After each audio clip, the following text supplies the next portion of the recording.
C'est magnifique de le célébrer. Je vais passer rapidement dans le message de ce matin. Pendant les heures qui vont venir, je parlerai de la percée. Comme le frère a dit, on va suivre l'exemple. Non, ne vous inquiétez pas. Alors, ce matin, comme on a démarré depuis dimanche passé, le thème « La percée ». Nous sommes dans un temps de jeûne et prière, un temps de recherche de Dieu. On a commencé depuis dimanche. Alors, ça a été la première semaine. La semaine de jeûne, de prière.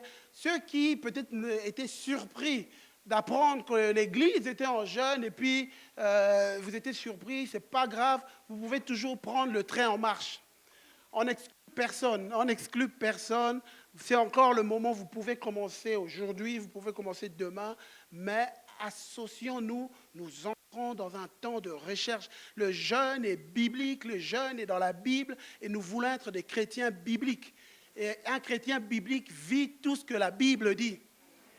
Et voilà pourquoi nous voulons y entrer et nous croyons que Dieu va nous accorder des percées. Dieu va t'accorder des percées dans ta vie, dans ta famille, nous le croyons. Et le thème que nous sommes en train d'aborder, c'est la percée. Et quand on regarde dans le Larousse définit une percée, c'est rupture d'un dispositif ennemi, aussitôt suivi d'une pénétration profonde à l'intérieur des positions adverses. Et une autre définition, c'est ouverture, brèche qui permet un passage. Et une autre dit progrès rapide, spectaculaire, réalisé malgré les obstacles. Et ici, je pourrais dire que c'est une accélération. Progrès rapide, spectaculaire, réalisé malgré les obstacles. Et je crois que Dieu va nous accorder des ruptures d'un dispositif ennemi pour nous permettre d'entrer. Ouverture, Dieu va créer des ouvertures. Alors la semaine passée, Zor a vu, en démarrant, la première condition pour vivre une percée, c'est de rétablir les autels. Et quand il parle, il y a quelqu'un qui est venu me poser la question, mais quand Zor parle d'autel, ça veut dire qu'il faut mettre quelque chose dans sa chambre? Non, ça n'arrive pas, c'est spirituel, c'est image. Quand il parle d'autel, il parle de l'autel de la présence de Dieu. Ça peut être l'autel de la louange, l'autel de la présence de Dieu. Il y a quelque chose. Quand une personne décide d'avoir un lieu de recherche de la présence de Dieu, un lieu de prière, ça c'est un autel, un endroit où qu'il crée pour chercher. Et donc ça commence là. La percée, c'est la première condition, rétablir. Et c'est ce que dans la Bible, on a vu Élie, quand il arrive au milieu d'un peuple pour vivre un réveil, pour vivre quelque chose, avant que le ciel ne s'ouvre, Élie rétablit l'autel. Et quand il rétablit l'autel, il met le sacrifice. Et la Bible dit le feu est descendu du ciel.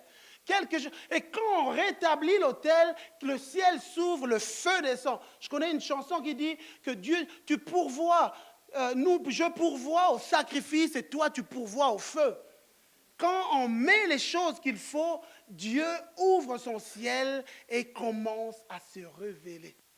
Et voilà pourquoi la deuxième condition ce matin, je vais parler du fait pour vivre une percée, il faut entrer dans la révélation. Il faut la révélation. Et ce matin, j'aimerais dire que Dieu, ce qu'il a pour ses enfants, ce n'est pas pour des privilégiés, d'autres personnes, c'est pour chacun d'entre nous ici. Alors ce matin, j'aimerais te dire que c'est pour toi. Toi qui es là, c'est pour toi. La parole, elle est là pour toi. Et donc Dieu dit, pour vivre la révélation. Alors peut-être quand je parle de révélation, tu te dis, mais c'est quoi révélation? Je vais juste voir la définition dans le Larousse. La révélation, c'est action de révéler, de dévoiler, de faire connaître quelque chose. Information nouvelle, élément inédit, où Dieu te fait connaître. Dieu révèle, il te dévoile. Et ce matin, j'annonce que Dieu va dévoiler des choses à des gens. Dieu dévoile, il enlève le voile. Il enlève, il éclaircit. Il y a des choses que tu ne comprenais pas dans ta vie, dans ton couple, dans ta famille. Des choses, Dieu va dévoiler ça. Et ça commence là. Alors que tu as rétabli l'autel, Dieu t'emmène à un endroit où il va dévoiler des choses. Il va te faire connaître. Parce que la Bible dit dans Jérémie 33:3, invoque-moi et je te répondrai, je te montrerai des choses que tu ne connaissais pas. Je te dévoilerai les choses que tu ne connais pas. Tu as besoin de connaître des choses qui t'échappent. Vous savez, nous vivons dans un monde, nous, on pense qu'il y a toujours le matériel, mais il y a envie dans un monde où il y a le matériel, mais il y a aussi le spirituel, des choses que nous ne voyons pas. Dieu t'annonce, alors que tu rétablis l'autel, il va dévoiler des choses. Tu vas le connaître. Le Dieu qui connaît tout va venir à toi et va te faire connaître les choses. Et c'est ce qu'il va faire. Et ce matin, je vais voir un personnage. On a vu Élie la semaine passée. Ce matin, moi, j'avais à cœur de voir un autre personnage, c'est la personne de David. On va voir dans 2 Samuel, chapitre 5, à partir du verset 17. Les Philistins apprirent qu'on avait oint. Peut-être que je vais vite pour la traduction. Les Philistins apprirent qu'on avait oint David pour roi sur Israël. Ils montèrent tous à sa recherche. David, qui en fut informé, descendit à la forteresse. Les Philistins arrivèrent et se répandirent dans la vallée de Réphaïm. David consulta l'Éternel en disant, monterai-je contre les Philistins? Les livras-tu entre mes mains? Et l'Éternel dit à David, monte car je livrerai les Philistins entre tes mains. David vint à Baal-Pérazim où il est bâti. Puis il dit, l'Éternel a dispersé mes ennemis devant moi. Comme des eaux qui s'écoulent, c'est pourquoi l'on a donné à ce lieu le nom de Baal-Pérazim. Et la traduction, parole de vie, donc je traduis juste la dernière partie que je viens de lire, il dit ceci. Alors David va à Baal-Pérazim, et là il bat les Philistins, il dit, le Seigneur a fait devant moi une ouverture dans le rang de mes ennemis, comme un torrent dans un barrage. Le nom donné à cet endroit vient de là. En effet, Baal-Pérazim veut dire le maître des ouvertures. Et j'aime une autre traduction, le semeur dit, David s'est rendu donc jusqu'à Baal-Pérazim et les bâtit là. Mais il déclara, comme les eaux rompent une digue. Vous voyez, est-ce que vous arrivez à voir une image, l'eau qui est en train de frapper sur une digue, et puis à un moment, paf, ça crée un trou, ça sort. Et donc, comme une digue, l'Éternel a fait une brèche devant moi dans le rang de mes adversaires. C'est pourquoi on a donné à ce lieu le nom de Baal-Pérazim.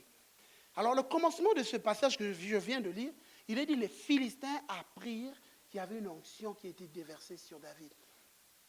Zor, la semaine passée, a dit, avant chaque saison, nous, dans le temps matériel, quand les saisons s'annoncent différemment, mais Dieu, dans sa manière de faire les choses, avant les débuts des saisons, il y a d'abord l'esprit qui vient se mouvoir.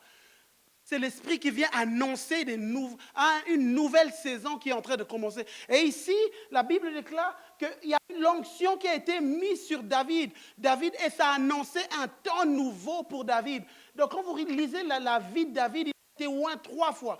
La première fois, c'est le prophète qui est venu, qui l'a oint. Et cette onction annonçait un temps nouveau pour David. David est en un temps nouveau, et c'est à ce moment-là qu'il a écrasé Goliath. Il est entré dans cette onction qu'on avait mise sur lui, l'a emmené dans un temps nouveau.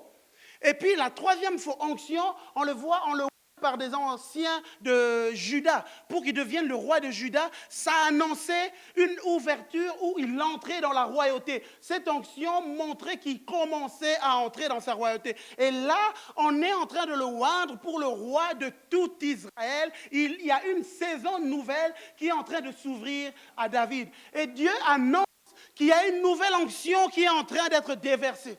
Il y a une nouvelle onction qui est en train d'être déversée et les gens qui ont soif vont bénéficier de cette puissance de Dieu qui est en train de se répandre parce que Dieu est en train de te faire entrer dans une saison nouvelle, un temps nouveau. Qui le croit? Moi, en tout cas, je le crois. Je le crois. Nous entrons dans un temps nouveau, nous entrons dans un moment nouveau pour ma vie. Et à ce moment-là, j'aimerais dire à quelqu'un, cette pensée m'est venue pendant que j'étais là. Quand Dieu te fait entrer dans des temps nouveaux, te faut devenir un homme nouveau. Tu dois devenir un autre homme. Tu ne peux plus rester la même personne. Je ne peux plus rester le même Christian. Je dois devenir un homme nouveau parce que j'entre dans un temps nouveau, dans une nouvelle manière de vivre. Et c'est ça. Et quand Dieu était en train de faire entrer David, c'était une nouvelle vie qui démarrait. Et je t'annonce que alors que tu vas vivre une percée, une onction est en train de se déverser, tu es en train d'entrer dans une vie nouvelle. Une vie nouvelle est en train. Et Dieu te change de position. Dieu est en train de changer la position de l'Église Parole d'Espoir. Dieu est en train de changer notre position. Le problème, c'est qu'il faut prendre ça au sérieux. Alors, j'aimerais dire ceci. Peut-être que ce que je suis en train de dire, il y a des gens qui vont dire, parle toujours. Et leur vie va toujours continuer. Et ils seront toujours dans la même saison pendant des années, peut-être jusqu'à leur mort, je ne sais pas. À moi. Mais il y a des gens qui vont entrer dans une nouvelle saison. Il y a des gens qui vont entrer dans une nouvelle saison. Vous savez, des fois, on reçoit tous, et quand on parle même du peuple d'Israël, la Bible dit, ils ont tous mangé, ils ont tous reçu la même parole. Des fois, on reçoit tous, la parole s'adresse à nous tous de la même manière, mais nous ne vivons pas tous les mêmes choses, parce que nous ne le recevons pas toujours de la même manière. Nous ne le recevons pas toujours. Et ce matin, Dieu est en train de parler à l'Église. Dieu est en train d'annoncer un temps nouveau. Il faut des hommes qui accueillent ça. Des hommes qui accueillent ça. Mais pendant ce temps, que Dieu est en train de changer ton temps, il y a un ennemi qui l'a appris et qui n'est pas content. Les Philistins l'apprirent et ils n'étaient pas contents. Alors qu'ils apprennent que David, mais c'est quoi leur problème? Laissez-le. C'est Israël, ce n'est pas votre problème. Ils apprennent que David est oint pour roi. Ils se répandent. La Bible dit qu'ils sont venus là parce qu'ils ont appris, ils se sont répandus là. Et la Bible déclare, j'aime David ayant été informé. David ayant été informé. Et c'est pour ça que je parle de révélation. Dieu va te révéler ce qui se passe en coulisses.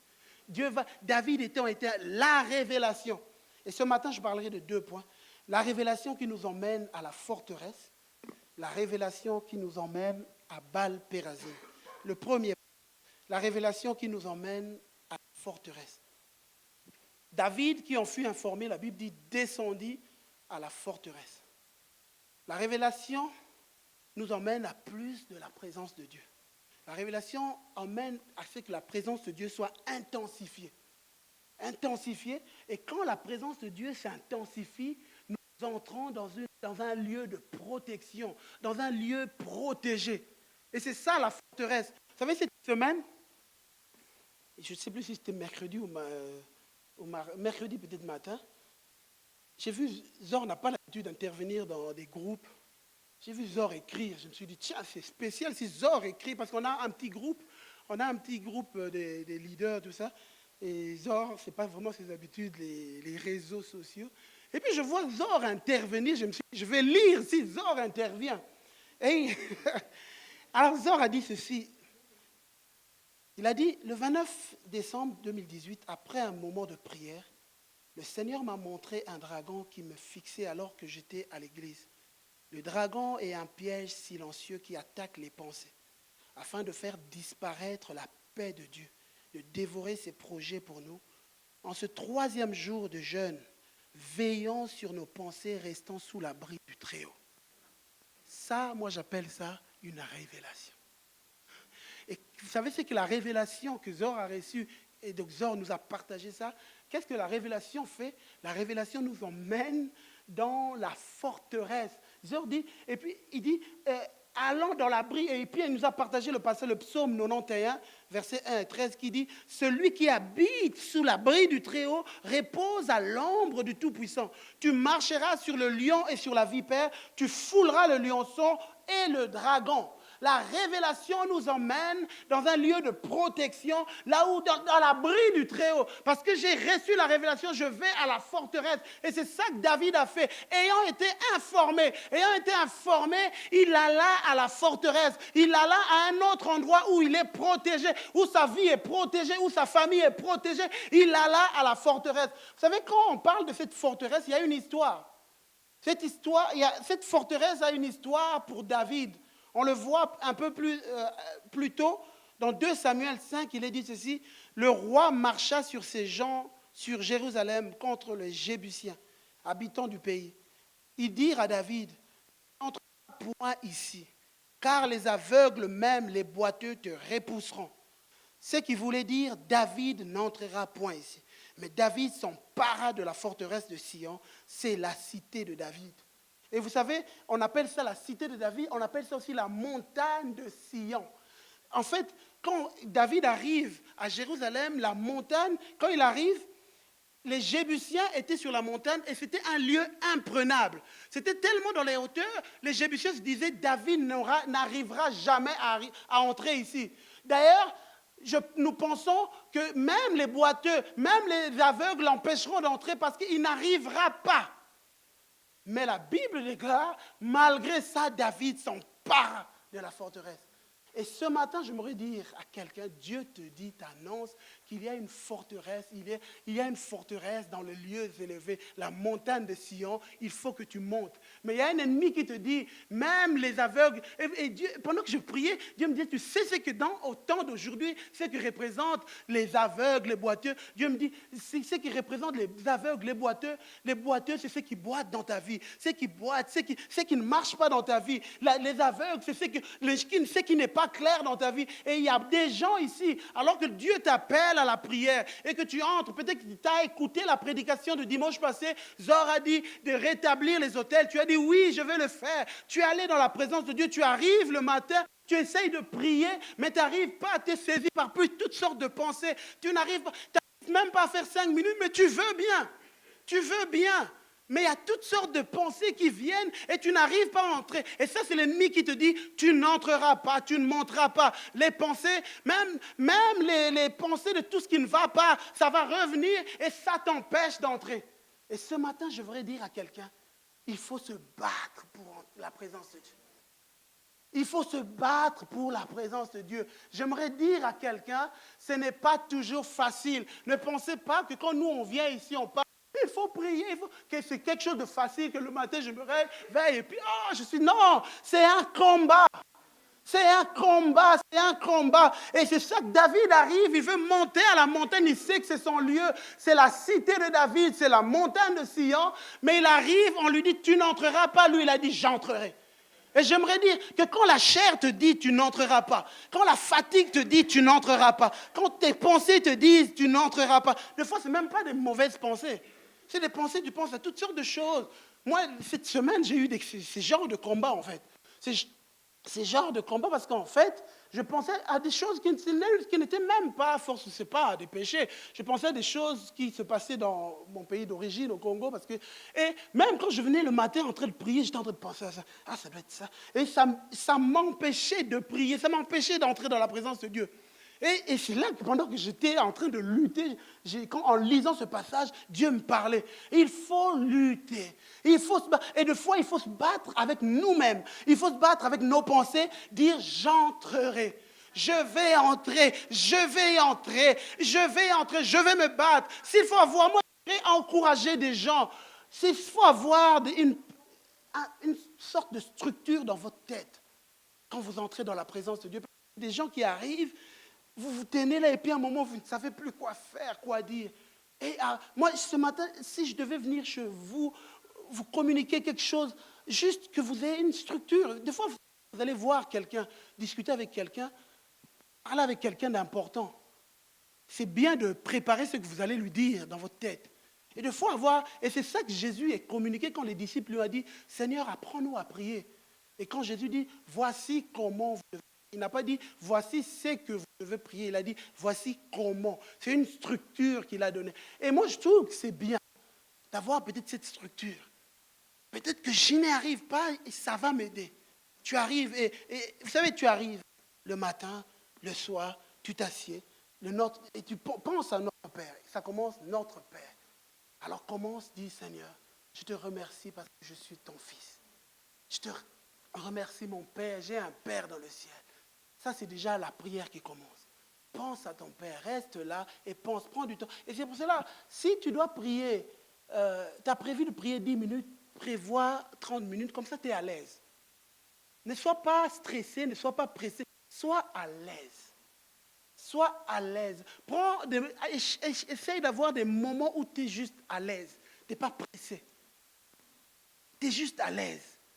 Et commence, aie une structure dans ta tête. Mon Père qui est dans le ciel, que ton nom soit sanctifié, que ton nom soit honoré dans ma vie, que ton nom soit respecté dans ma vie. Et ce que je suis en train de dire, ça va, à un moment, plus que tu parles, tu vas dire beaucoup de choses, que ton nom soit sanctifié dans ma vie, honoré, respecté. Et ça va te prendre du temps. Tu vas commencer, et si tu penses à un passage, ouvre, lis, continue à prier. Et puis, tu peux aller, la prière de notre Père, donc à un moment on parle de que ton règne vienne.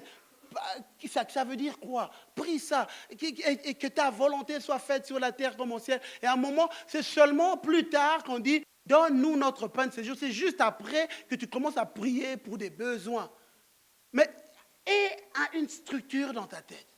Aie une structure dans ta tête si tu n'arrives pas. Et puis reste-y, bats-toi, bats-toi. Les pensées vont venir, mais bats-toi pour la présence de Dieu. Bats-toi, ne lâche pas tant que le ciel ne s'est pas ouvert. Ne lâche pas tant que la présence de Dieu ne t'a pas visité. Ne lâche pas, reste-y, accroche-toi tant que la présence de Dieu ne s'est pas répandue là où tu es. Ne lâche pas parce que tu dois t'emparer de la montagne de Sion.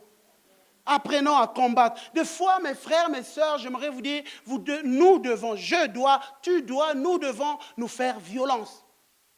Nous devons des fois nous faire violence. Faire violence à la chair, faire violence des fois, le lit a envie que tu restes, mais des fois, tu fais violence.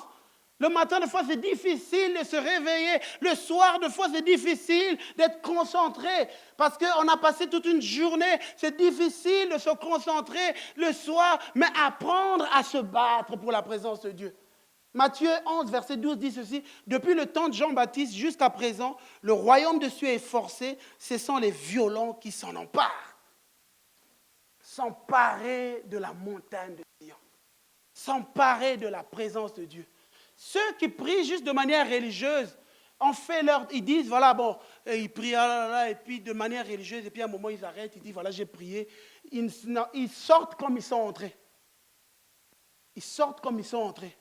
Mais ceux qui décident de s'emparer vont sortir avec des révélations.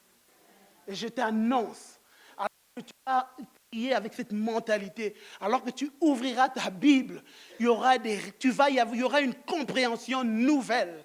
Il y aura une compréhension nouvelle, il y aura quelque chose de nouveau qui va se créer. Dieu va se révéler à toi. Tu vas ouvrir ta Bible, tu lis, waouh, tu dis, c'était des choses que je n'avais pas compris. Et là, Dieu va se révéler.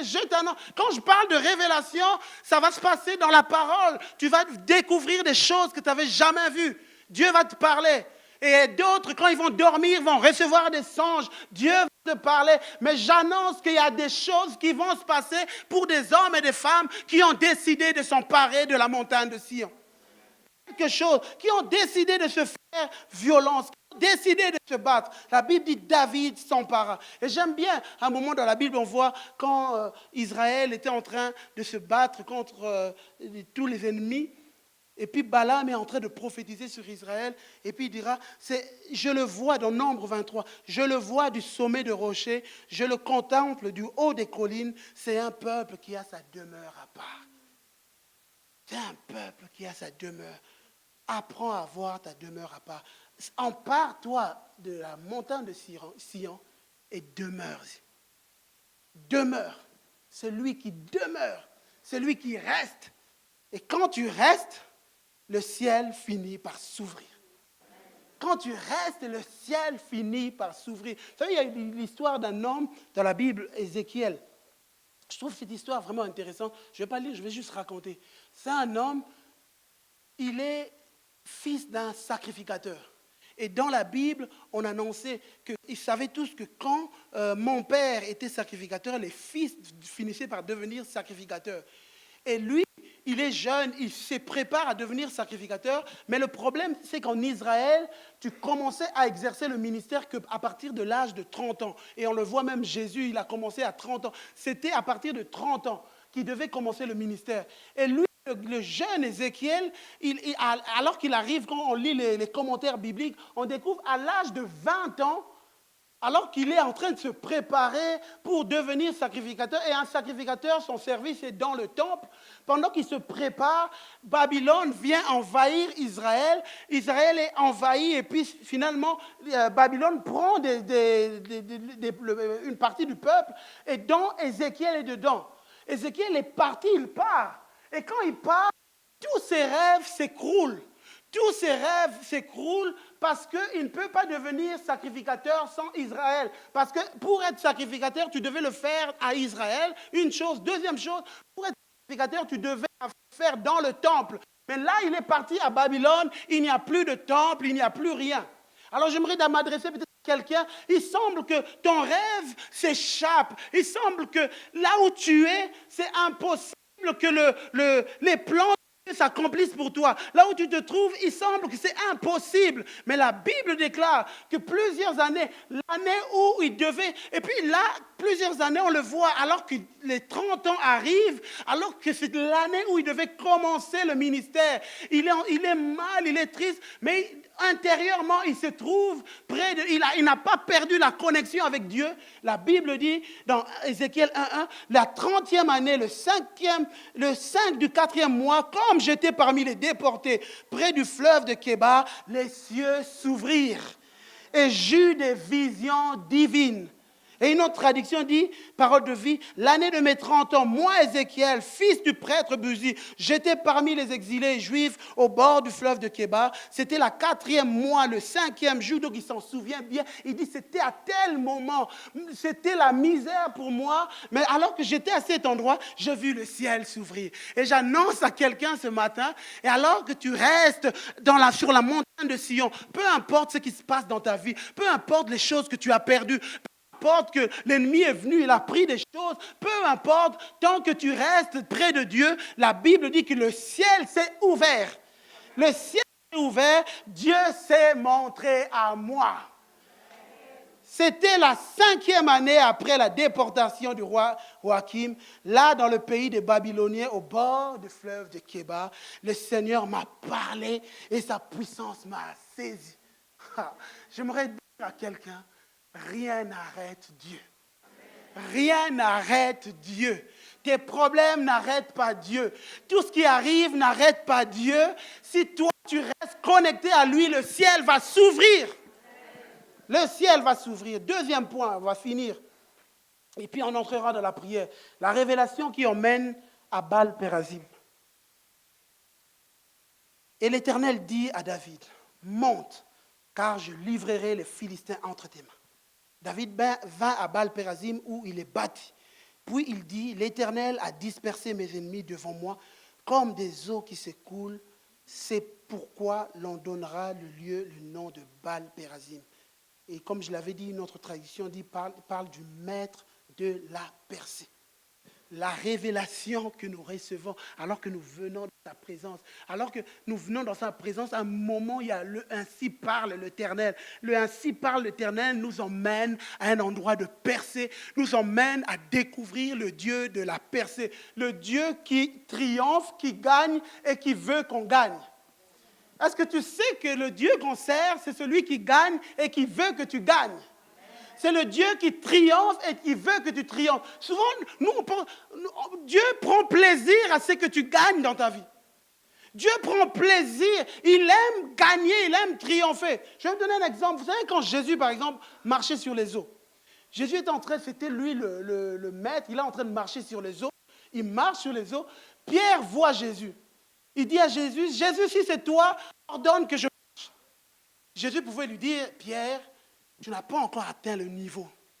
Moi, je suis fils de Dieu, tu n'as pas encore atteint le niveau. Attends, que tu grandisses encore. Parce que Jésus savait que Pierre avait des problèmes avec sa foi. Jésus savait que Pierre avait besoin d'évoluer. Mais quand Pierre lui dit, Seigneur, je te vois marcher, waouh, j'ai envie de marcher comme toi, Jésus lui dit, viens. Et ça, c'est cette pensée, hier j'étais en train de marcher, je pensais à ça, et je me disais, c'est ce que Dieu nous dit à chacun d'entre nous. Il fait des grandes choses, il aime gagner, et quand nous on le voit gagner, il nous dit, viens, toi aussi gagne avec moi, viens. Viens. Jésus n'a pas attendu, il lui a dit viens. Et Pierre juste a saisi cette parole, ça a donné la force à sa foi, et puis il a commencé à marcher. Parce que juste il suivait, il se basait sur ce que Dieu avait dit. Et Dieu a dit à David, monte, car je te livre. Et David s'est saisi de cette parole, il est sorti. Et ce matin, je dis, alors qu'il y a un ennemi qui veut bloquer ta vie, alors qu'il y a un ennemi qui veut t'empêcher que tu changes de saison, le maître de la percée veut te donner le pouvoir de briser les obstacles de l'ennemi, de briser. Il faut que ta vie change. Tu comprends? Il faut que ta vie change. Moi, je dis, je ne resterai pas au même endroit. Tu veux rester au même endroit? Ah, bien répondu. Nous ne resterons pas au même endroit. Il va y avoir des percées dans nos vies. Il va y avoir des percées dans nos vies, dans nos familles. Je déclare que nos familles ne resteront pas au même endroit. Je déclare que mon couple ne restera pas au même endroit. Je déclare parce que je décidais de me lever avec Dieu. Et j'aime parce que quand la parole de Dieu s'est saisie de David, c'est comme si l'Esprit avait réveillé quelque chose en lui. L'Esprit avait réveillé, puis il est sorti, il s'est levé et il est parti, il a eu une percée. Et quand Dieu parle, les musiciens peuvent déjà se rapprocher. Quand Dieu parle, notre esprit est réveillé. Dans Esdras 5, il est dit, tous ceux dont Dieu avait réveillé l'esprit se levèrent. Ce matin, le message de Dieu a pour but de réveiller ton esprit. C'en est assez que tu continues à dormir, c'en est assez que tu continues à trouver normal que l'ennemi vienne détruire. Il faut que ton esprit soit réveillé. Et Dieu, quand il parle, il veut réveiller son esprit. Esdras, tous ceux dont Dieu réveilla l'esprit se levèrent. Vous savez, je finirai par ce témoignage il y a quelques années. En 2007, je me rappelle, j'avais trouvé un nouvel emploi en 2007. Et puis, je suis allé commencer le travail. Le jour où j'arrive pour commencer le travail, c'est le même jour où on me fait signer le contrat. Je passe la journée, le travail. Et puis quand je rentre, on m'appelle pour me dire finalement, il ne me garde pas. Il ne me garde pas. Et puis là, j'étais triste. Mais comment ça? Mais moi, j'étais content. Je me disais que Dieu m'a ouvert une porte. Mais comment? Et puis pendant que j'étais dans la prière, Dieu m'a dit, je me rappelle à l'époque, c'était ce passage, le maître de la percée, c'était en 2007. Dieu m'a dit, tu as besoin d'une percée. Il y a un ennemi qui te dit que tu n'entreras pas là. Et puis j'étais en train d'écouter une prédication et puis je me suis levé. Dieu a réveillé mon esprit. Je me suis mis dans la prière. J'ai commencé à prier. Je priais. Et j'ai compris que c'était spirituel. Et pendant que je priais, j'ai compris que j'ai eu une percée. Le lendemain, la même société me rappelle, monsieur, vous pouvez revenir.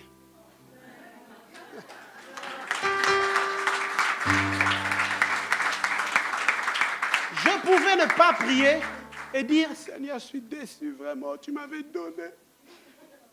Oh Seigneur, vraiment, moi je ne comprends pas.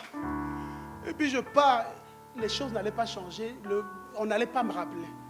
Et puis moi, j'allais être déçu, j'allais dire, mais c'est pas possible, des fois Dieu, il ne donne pas, on prie, et puis j'allais être mal. C'est le cas de fois de beaucoup d'entre nous. Mais Dieu te dit, je veux réveiller ton esprit. Il faut que tu arraches ça. Je sais que l'ennemi veut constamment te voler. Vous n'avez pas remarqué de fois, moi ça m'est arrivé souvent. Tu es sur le point de saisir quelque chose et puis l'ennemi vient voler. Il faut que tu te lèves dans la prière. Et ça s'est arrivé, et ce que je vous raconte en 2007, à chaque étape de ma vie, je vous parle avec cœur ouvert. À chaque fois que Dieu a voulu changer des saisons dans ma vie, il y avait toujours des blocages.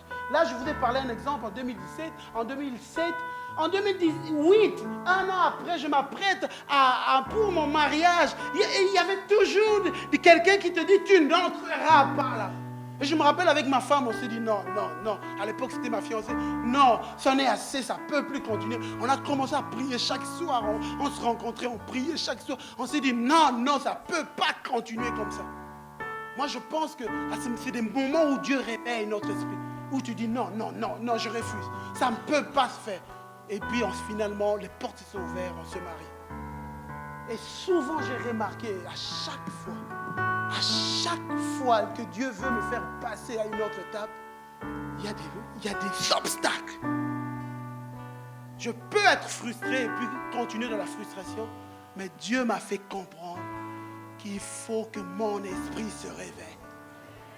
Et ce matin, il t'a besoin d'une révélation. Tu as besoin d'une révélation. Juste moi te dire, le ciel est ouvert. Le ciel est ouvert sur l'église Parole d'Espoir. Le ciel est ouvert sur nos vies et nous allons vivre des percées. Amen. On va venir dans la présence de Dieu.